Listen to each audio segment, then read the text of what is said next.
our first bar coming to our screens is the Stud Collective, and we're going to meet Rachel and Honey. There you go. I can see Honey. Hi. And I can see Rachel. Hello. Good evening. Hi. So Militia is going to do this next part. So what we'll do, and so for the audience out there, and the Stud will be our first bar, but we will be doing the same thing, that every time the bar comes on, Militia will have a conversation with them, go down the data, and then have a series of questions. And then we will have a chance to have face-to-face with any of our Black or Black trans or Indigenous trans or other people who would like to have a conversation with those bars. And if we need to seek any kind of restorative justice, we'll have that moment. Okay? Here we go. Thank you. All right. Hi, y'all. How are you? Good, how are you? Faces in so long. It's good to see y'all. I know, right? All right. So I'm just going to go over the general information of the data that came back from the survey. Yeah? So in terms of the inclusivity rating, of the 325 respondents we had, 267 of the respondents gave the Stud a score of inclusive or very inclusive, which is amazing. There were 25 responses, however, that said it was exclusive or very exclusive.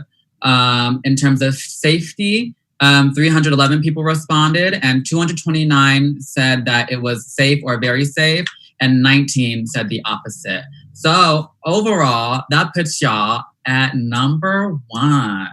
Ow. Which is cute, amazing. There's, even as good as we are, there's always steps we can take to improve and get even better. Does that make sense? Yeah. So I'm going to go through the general information that the surveys came back with. This is not specifically about how the Stud has treated people, but just general knowledge so y'all can have the idea of how SF Nightlife as a whole is viewed. Does that make sense? Mm-hmm. Yes. Perfect. Okay, so these surveys showed that participants felt that nightlife spaces prioritized or centered cis, white, gay men over other groups of people. It also showed that women and femmes, Black and Indigenous folks, and trans and non-binary folks did not feel safe or included in most spaces, and that many participants, especially the aforementioned, felt there was a lack of representation in staffing or management on stage, as well as in marketing. And these topics came up all together almost 100 times. There was one instance where someone said that their experience of the Stud was that they were a little bit strong on a gatekeeping show. That person did not offer to speak today. So I would say take that as you will. Maybe just think about that going forward. But again, for the most part, it's one instance. So I don't know the details of that one. You know what I mean? Mm-hmm. The survey also showed that many nightlife spaces struggle to manage their culture of touching without consent. And so that was a little bit of an issue, like the groping and the things of that nature. And they did say that there was one instance of groping at the Stud that was specifically mentioned. However, they did say that the staff handled it very quickly and resolved it for the community members. So that's a positive. And the last point that came up most often was that the survey showed that a substance-heavy environment and lack of options/programming for sober patrons or patrons in recovery made participants feel either unsafe or excluded. So with that, I'm going to go into a couple quick questions based on that information. So here we go. With that information, my first question is, does the Stud currently produce any specifically Black-centered regular events? This would also be before COVID. Yes? We do. Yes. That's what I thought. Perfect. And is there any lesbian or femme-centered programming as well? Yes, there is. Perfect. We're off to a great start, y'all. Trans programming? Yes. And then POC programming is Yes. also perfect. Y'all just aced question number 1. Number 2, are there Black people in any positions of management? In ownership, yes. Okay, in ownership, Mm-hmm. sickening. Any POC members on the management team? So we are a little bit tricky in that we are a worker-owned cooperative for folks who don't know. So Right. there's 17 of us who are worker owners together. So we have several POC owners, but we, as the first cooperative nightclub in the country, we've gone through a lot of kind of pivoting about how to actually manage a nightclub. Okay.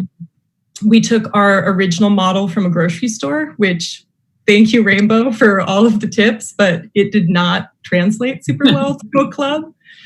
So we have, we've done some pivoting. So at this point, we have basically a board of the owners. And then I am elected by the board as the manager who oversees sort of day-to-day business. Perfect. That makes total sense. So not necessarily like management, but like the board that governs what is the stud does have those individuals on there. So we have a lot of like community decision-making amongst that group. Very cute. Very cute. Our third question is, given the non-alcoholic or the sober patrons who were voicing their concerns, does the stud have a non-alcoholic like mocktail menu of some sorts? We do. Perfect. Great. Lovely. And you also have the Narcan training? Narcan. They say Yeah. it right, Narcan. Yeah. Perfect. Great. Lovely. And then on to the last question. On the topic of consent, assault, harassment, those sort of things, you guys do have a strict consent, anti-harassment policy, right? Absolutely. And it is posted? We have a lot of signage around the bar, especially a lot of parties who come in. What I find really refreshing is that a lot of outside promoters and producers come in and post signs that speak to like the culture that they want to create for each party. So parties like Creature will come in and post flyers for every party that they do, talking about consent culture and about inclusivity. Beautiful. Beautiful. Afrika, any questions on your end? Yes. So, ladies, we don't have any for you. There was no face-to-face audience members who wanted to speak to you directly, but I do have a question. I prepared them. How does the stud create an inclusive space and safe space, and why is it important to the stud? I mean, I think that was really at the heart of why the Stud Collective formed. So we were a diverse group of people, of mainly friends, who saw this space that was already very beloved to us at risk of closing. And coming from our different backgrounds and our different experiences within other queer nightlife venues, we came into this saying, how do we continue what we love about the stud, but make it better? So for, queer women who watched the Lexington Club close and were heartbroken, and also the queer women who felt like they didn't fit in at the Lexington Club, we, from day one, were really striving to create the space that we didn't necessarily see anyplace else in the Bay Area. Oh, awesome. I'll just add to that and say that, this really goes back to the very formation, reaffirm what Rachel said. And we actually, when we were forming the stud, we spent literally probably like 20 hours a week, all of us together, just outside of our jobs before we owned it, just trying to figure out a way to save the stud and to create a model that would work, that would move us into the future. And part of that was really creating a mission and a vision statement. And part of that vision was that we knew that this was bigger than just one bar, and we really were on a mission to keep San Francisco queer and all the things that means. But specifically, the way that we were going to get there was by maintaining our values and infusing that into the programming that we see and into the bar's ownership itself. And that means being a diverse group and approaching things from a place of equity. Gotcha. Yeah, I think the end of our mission statement is that like we have a commitment to diversity in our membership and programming, and that through that we will create an inclusive space. I think that's like the final line of our mission statement. Nice. So we have a question from the audience, and it's from Jasmine Vieira, and she would like to know which event program centered around which. Hold on. I would like to ask which event program centered lesbian focus. We hosted a few of the U-Haul parties, and then we also had a Thursday night party called XO. Those were some of the more recent ones. But XO was Miranda's party that used to be at Bruno's. Okay, very good. And then another question for you from the audience, Twitch Prime Delete.